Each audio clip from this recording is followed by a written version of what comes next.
Think I found the best gun in the game when it comes to pub stomping. It's going to be the Cypher, and wow, this gun is incredible. It really reminds me of those kind of like the Maddox, the TAR-21, just those kind of do-it-all ARs, and I've had so much fun pub stomping with it. I almost dropped a nuke. The video is on the channel. Let's go through the attachments, starting off with a suppressor. Now, normally I go with a compensator or a ported for my ARs just because I like to be a bit more range, but with this one, I actually use it like a bit more of a really fast AR or a bit more like a submachine gun. So I was kind of up in their base spawn trapping. So for me, a suppressor is a must have. Then we go over to the barrel. It's going to be the long barrel. When we do have those medium range gunfights, the long barrel just absolutely zaps people, allows me to kill at last 4 or 5 bullet range at an incredible distance. Really strong.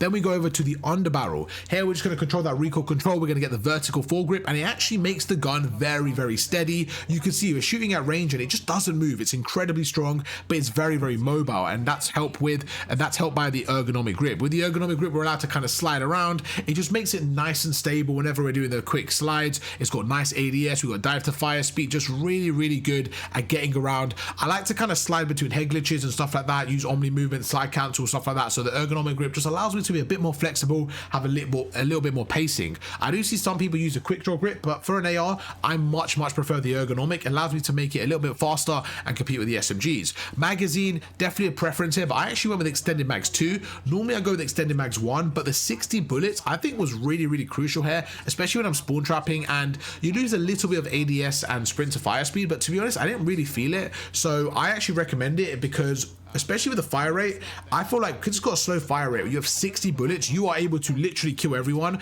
and you don't really have to reload very often, and it just allowed me to spawn trap and just get multiple kills. So extended mags 2, I think was a bit better than 1 for this weapon. Then we go over to the stock. I always recommend the infiltrator stock. Me personally, I love strafing when I'm having an AR behind head glitches. It just makes me much harder to hit, so I always go for that one. Then we go over to the laser, and we have the steady aim. Now, this attachment is a flexible one because we're going gunfight. We have a spare attachment, but you could more than likely use an optic if you want, but I really like the iron sight. I think it's quite good, and I feel like it doesn't have a lot of recoil, so I went with the iron sight. The laser just kind of a cherry on top. You don't need it, but because we have a spare attachment, we went with it. And then we go over to the fire mods, and I think one of the most important attachments is the recoil springs. Again, we're really trying to build this weapon for up close, so a lot of the attachments were suited for kind of close to medium range, but the recoil springs plus the long barrel just allows me, if I need to beam someone at range, I can get those kills, and it just makes this weapon honestly a do-it-all. Good at close range, medium and long range. For me, I'm not gonna lie, 10 out of 10 weapon. Give it a go and let me know what you think down below.